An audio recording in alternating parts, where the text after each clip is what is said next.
Hey guys, Kid here of Burn One for the Shadowverse Evolve channel. I'm joined once again with the usual suspects. I have Dean and Alice with me. Say hi. Yep. Yeah. Yep. All right, we're gonna just kind of jump right into this. Dean, go ahead and explain the starter deck for Swordcraft. Yeah. So of course, Swordcraft is the token weenie deck. You're going to be using like a bunch of these followers, and they're going to be generating just a bunch of different knights. And your idea is that you're going to hopefully outvalue your opponent or just kind of aggro them down in the early game, because God knows in this starter deck there is like no cantripping. There is no cards that get you extra cards in hand, and you're gonna like open 3 1 drops and have no hand on turn 4. So you better hope that those first 4 cards you draw are enough to kill your opponent. um, yeah, I think that's like the real problem with it is Oh, like you're just putting down a bunch of like really weak weenies. wow. Yeah, you're right. There are no cantrips in this deck. Yeah, I mean, there's not really in a lot of the starter decks, but I think the bigger problem is that like when we did the forest thing, right? Is like their gimmick is also tokens, Hmm. but they have that amulet that makes their tokens bigger. And sword doesn't really have that. We just kind of have like 1/1s and then they die. Yeah. But yeah, let's get into the cards though. There are some cards here that are good for Swordcraft. I think they're really funny to go over. I think I want to do the second one, so Kit, you can start us off. Okay, we'll jump right into it. There you go. There you go. Is the Erica the leader card? Small trivia. Swordcraft was the first craft I played in the digital card game, and I'm very Mine was forest. I was very Mine was Sword. sad. Sword. I thought Sword would be like the same like the digital one on release. It is not though. But we'll go Yeah, ahead and well, get I into. mean, like Go ahead. Sorry. my Go ahead. first, my first was also Swordcraft. My first legendary I pulled was Otohime, so I was like, oh man, we're gonna play the knights. Yeah, me too. Basically, and then what was the banner deck, right? Yeah, the banner Yeah, deck. dude, that deck was sick. All right, we'll get into this. Tsubaki is the first card here. It's a 6 cost 5/4 assassin ninja traded. As fanfare, so that's come into play. Choose one of the following. Choose an enemy follower, destroy it. 2. This gains storm. Um, wasn't this card? Didn't this card have shroud or whatever in the digital card game, or am I thinking of a different card? Digital effect was come and play, kill a 5 draw, a card with 5 or more attack, and then yeah, like stealth. Yeah, yeah, that's what it was. All right. No idea if this is a very powerful effect for Swordcraft. Usually destroying enemy followers is pretty decent, but this is a pretty big cost for it, and you only get The one of big these thing is the effects. storm. Hmm. Yeah, It's nice because it fills both like a removal spell and like a game closer. Like right. yeah. So you can use this This to remove like any of the big boards you're gonna have trouble getting y- through or something. I'm just gonna be a little upfront here. A lot of the legendaries from these starter decks are actually really good. So like this Hmm. card is played in set one, in a lot of lists just because it is that removal. It's that removal, and it's also like a game closer. So because it fills 2 roles, you like to see this. And in the early game, like in our first booster, there's not a lot of like high end cards, so you kind of play what you have. Makes sense, and the flexibility is always good in any card game, right? So that makes sense. All right. All right. Next card here. Now, this right here is your gold. Okay, yeah, yeah. Think about this. Last starter deck, we had the garden, right? Like the Titania Sanctuary that gives all the tokens +1/+1. You get all kinds of value. These starter decks, the golds are also like the legendaries. They're supposed to show how good your class is. So in Swordcraft, we have a 2-drop 3/3 vanilla. And believe it or not, this sees play because it is one stat over removal spells. But that is this is the quality of Swordcraft cards. So In the trial decks. not even the trial deck. This is the quality of Swordcraft cards. So And Just out of yeah, removal not range. That's the gimmick. Just being just out of removal yeah, range. just a little just bit out of removal range. Oh sometimes wow. that's all you need. Yeah, But not to like They put have to pay for the one you. it's a 3 for 1. Not to yeah, not to put a damper on Swordcraft. Swordcraft, I think early on is one of the weaker classes, right? If I remember correctly. it's good. But like it's not hard to build in a way to completely cripple it. So it's like it's good into like a lot of random stuff, but there's like certain matchups that will literally make your deck not function Yeah. But completely. I know it got much better when the next booster comes out, right? Yeah, but then the meta also gets like I think it's like okay. I think it's like a solid tier 2 for Mhm. all of the time, but there's just like there's matchups you see where you're like, "Oh no, the They're 3/3 just vanilla couldn't get me there." yeah, there's just some of those matchups you just feel are unwinnable, right? Yeah. All right. All right, next card. I remember this card from the digital card game. Go ahead, Ellis. Was me. All right. So this is a Floral Fencer. Wait a minute. This is a good card. Oh, okay. This is Swordcraft. For some reason, I thought we already went over this card, but we did not. So Floral Fencer is a 3/3 for 3. It has evolved for 1. Yep, and it's officer trait, right? Yes, It it's is. officer trait. Yep. And then when it evolves, so it becomes a 4/4. So it's basically a 4/4 for 4. Has on evolve create a Steelclad Knight and a Knight. So Steelclad Knights are 2/2 for 2, and Knights are 1/1s for 1. Both of which are officers. Uh, During the early like set 1 era of Sword, this card saw play. Yeah, Like, this card is like all around. I Right. think these 3 drops that have the evolves Yep. are actually like very powerful. Yes. And this kind of like goes into like what the class is trying to do, right? It's you're trying to just summon a bunch of like cards, like officer for cards, which is relevant once we get to the booster. But like in this TD, the officer trait doesn't really do a whole lot. Nope. Yeah, I don't think it really does anything at all in the TD. Yep. I think the big thing in Swordcraft, at least in the digital card game, I don't know if it transitions very well into the physical, is that it had a lot of really good like mid-rangey value cards, and then but if that didn't get you there, you were kind of screwed. Yeah. All right, next card here we have Assassin. It is a 2-cost 3/2 assassin trait. Activate for 1 play point. This gains Bane. Bane is basically Death Touch, correct? Yes. Yep. And yeah. So this is basically a 3-cost removal, but it doesn't have not it doesn't have rush. So this just So, real quick, while we're on this, I do want to clarify something that I said in the previous video.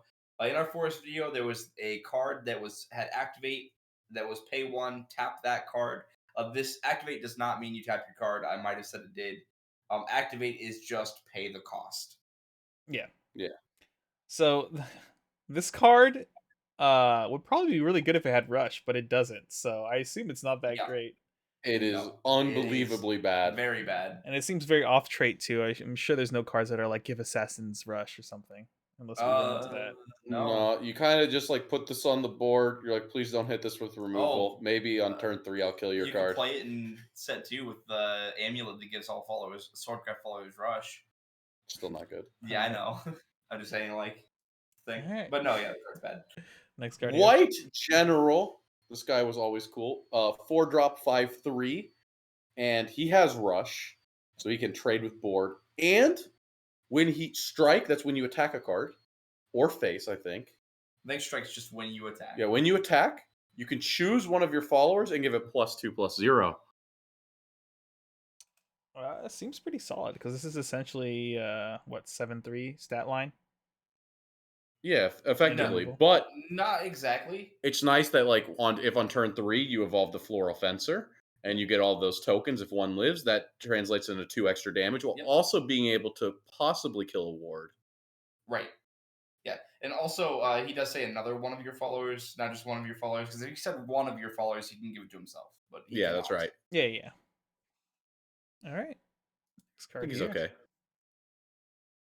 Oh, this is the ninja trainee.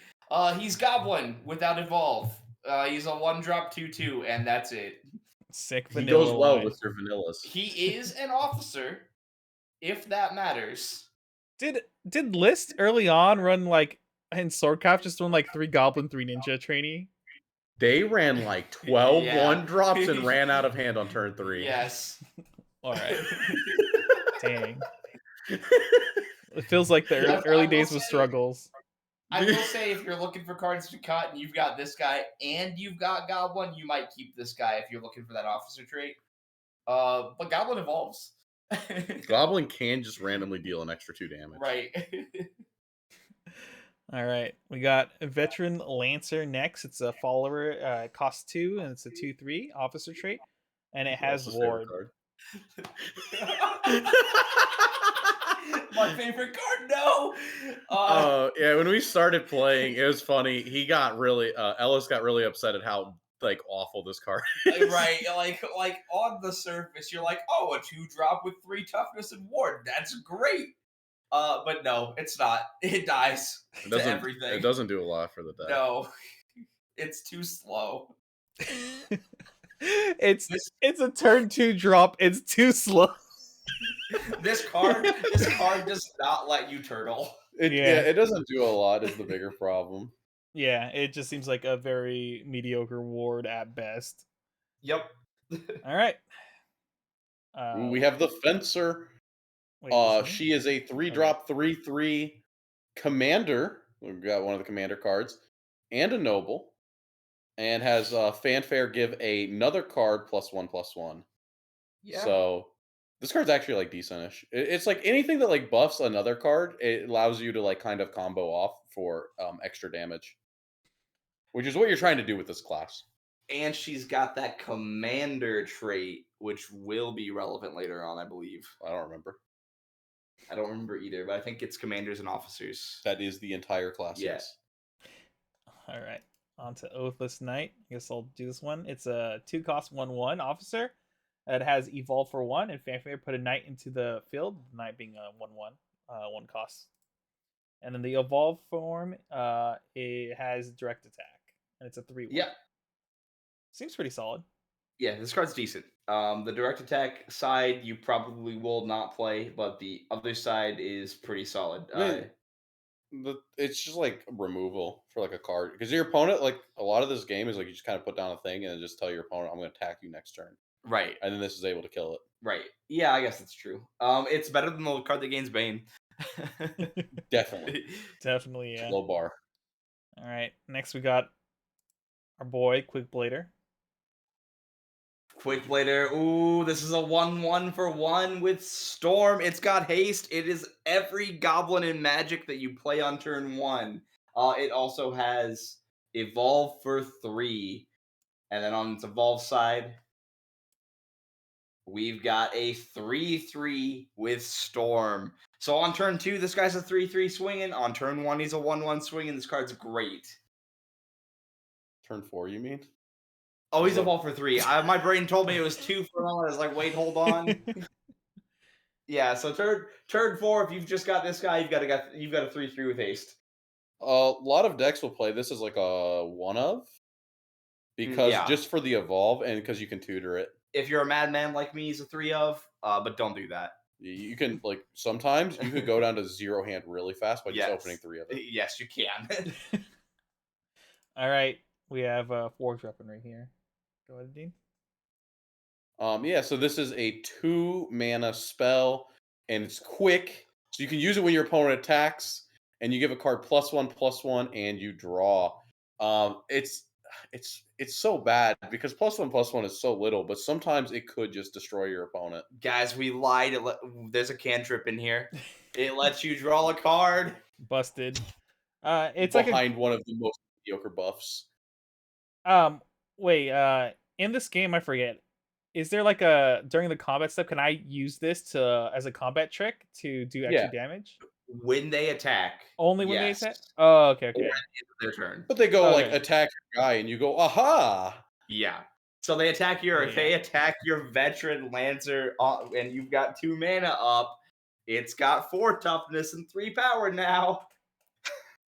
I'm so defeated about this.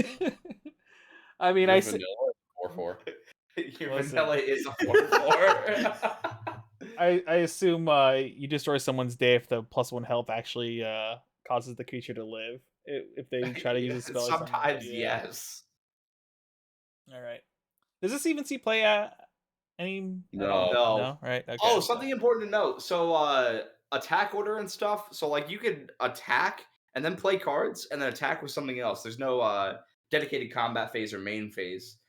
So, like, they could attack your card you could buff your card, and then they could go and just kill it with a angelic snipe or something like that, or the Yeah, but they would have already traded poorly.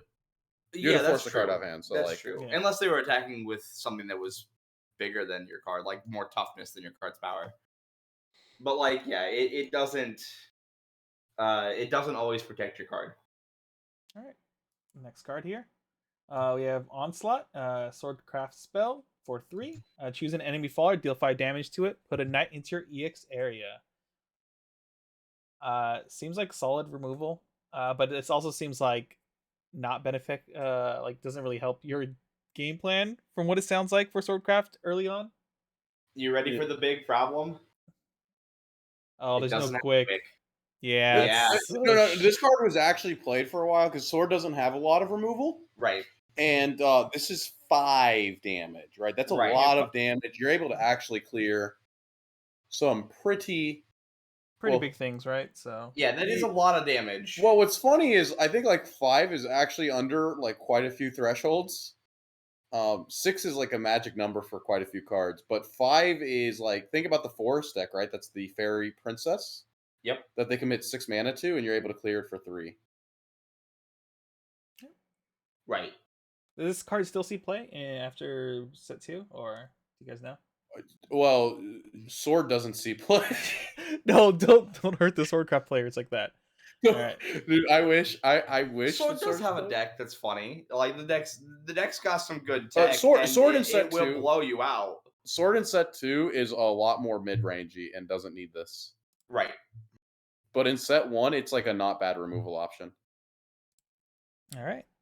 Sounds about right there. Wasn't this your most hated card kit? Yeah, I fucking hate this card. Oh my god. Oh, this is the card. This is the card that I said this card needed to be played, and like I started playing it, it felt good. I don't know. This this is card get better? unbridled- I need to know now. unbridled fury. Which is appropriately named, by the way. 1 mana, quick. You deal X damage to an enemy follower. X is the number of followers on your board. This is anywhere from a 0 damage removal spell to a 5 damage removal spell. I just want to point out this card is better than the 3-drop if you've got 5 followers. It's quick and costs 1. All right. When I played, man, I couldn't get stuff to stick to the board at all. So this card was always a pay 1, do nothing. Pay 1, do nothing. Every time I drew it, I was mad. Dean and I were sitting there talking about decks and stuff, and I was like, Sword has to have something. We saw this card, and I was like, this card should be a 3 of. Yeah. And Dean's like, maybe a 1 or 2 of, and I'm like, nah, 3 of. And Kit played it, because Dean and I didn't get to do a lot of testing after that, and Kit played it, and he was mad. I think I was playing like Haven or something. I was playing something that wasn't putting up Haven. a board. Yeah, it doesn't put up boards. So this card was just dead in every one of Kit's hands, from what I was told. And then we start looking at a list of Japan, and this card's a 3 of in like, I don't know, 80% of sword lists. Listen, Japan's on some other shit, all right? I clearly didn't have like my 6 goblins or 3 goblins and 3 other guys in the deck. I had like all these mid-range 4-cost cards that would never stay on the board. Also, it didn't help when I was like, damn, this card is dead in my hand. And I top decked another copy into another copy. That was pretty upsetting. All right. Listen, there's a card called Otahime that floods your board and turns this into a 1-cost 5 damage to something. There's a lot of definitely like things that go with it. Right. But it is really funny how this is either the best card in Sword or the worst card, and you never know. And there's no in between. It either deals 5 damage or it deals 1 damage. Or even 0. Yeah, it can deal 0. All right. Oh, shoot. Went a little ahead there. There we go. We're back on Goblin, guys. All right. It's a 2-drop for a 2/2. Sorry, it's a 1-drop 2/2. Yep. It's a 2/2 for 1. And it evolves there's the 4/4 into a 4/4. That's it. All right. Here's our Goblin fighter. in every TD? Yeah, I think it's in every starter deck. Well, this is the new vanilla. Ooh. This is the 2-drop 2/3. Not as good as your gold card, your 2-drop 3/3. Ooh, this next card, I like the art on it. Angelic Sword Maiden as ward. Yep. 4/6. 6 is pretty fat butt there to get through. Yeah, she's thick. She do be thick. All right. Is this even played at all outside of the trial deck? No. No, I it didn't was think played in so. TD, and then it was played in like I think the first month of the game, and then No. never again. I don't Yeah, think like I don't even think like Haven plays this. no. This is just like it's bronze. I mean, so like so for people who don't know, I'm assuming that we're gonna eventually have like draft format for this game. Oh, that would be hype. And so like bronze feels like a draft card. Yeah. Yeah, it does. So that's kind of like you can like look at the rarities for this game and kind of tell. Ooh, Shadowverse draft sounds really fun. Anyway, All right, on to our tokens. There's the 1/1/1 knight, and then the 2/2/2. Okay, token. both of those have the best voice lines.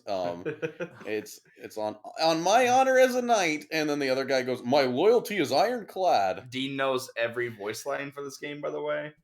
I don't know why he's just built different. That must be it. All right, guys. Thanks for joining us for the Swordcraft starter deck review. Don't let our negativity towards Swordcraft early on sway you away from playing Swordcraft. You're interested in wielding the Swordcraft, I guess.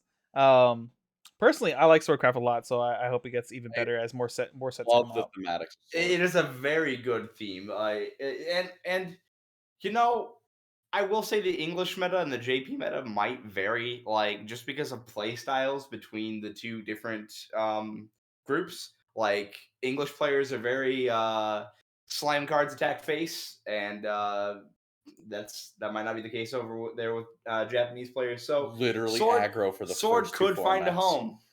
Listen, but after those two formats, is it still aggro? Well, sword is good at aggro. Right, exactly. So like, while we're here, play it, love it, have fun. Yeah. Yeah, absolutely. Especially, I mean, it's a starter deck first of all, and then Right. like Ellis was saying, like different minds might think differently. Maybe someone will find a way to make things broken out here. You could be the one. So, all right, we'll see you guys in our next video, which should be Runecraft, one of my other favorite crafts. See you guys Rune is later. hype.